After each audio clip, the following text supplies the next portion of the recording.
Thanks, Mr. Mayor. I'd also just like to comment on affordable housing, since Councillor Edwards has brought that up numerous times on different motions, even though it's not totally specific to this motion, but may I also comment on that just briefly? Sure. That there's no magic pudding, there's no so-called private sector that you can just say, now you pay. There's just people. People either interact voluntarily or they interact using force, and the legitimate use of force we call the state.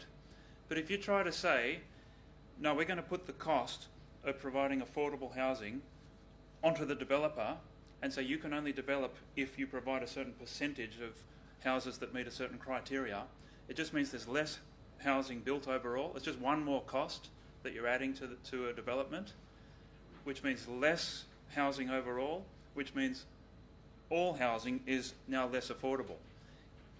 Now, there's been repeated studies, both in the academic literature and also from places like the Grattan Institute and the Productivity Commission, that say that this is a terrible way to go about providing affordable housing. It's actually much fairer and more efficient to put that cost on all taxpayers through a means-tested rent subsidy, like we already have.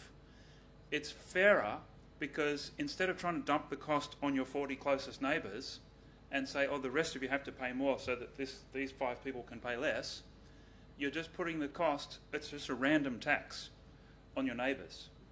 And instead, it's put on all taxpayers. It's also more efficient because it's targeted at those who need it most. And as someone's circumstances change, their income or their family situation or whatever, subsidies can be increased or decreased.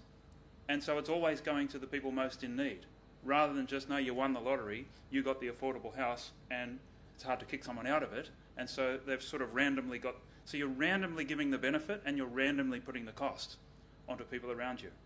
And so these mandates are a terrible way to provide affordable housing, and I hope we don't go down that road.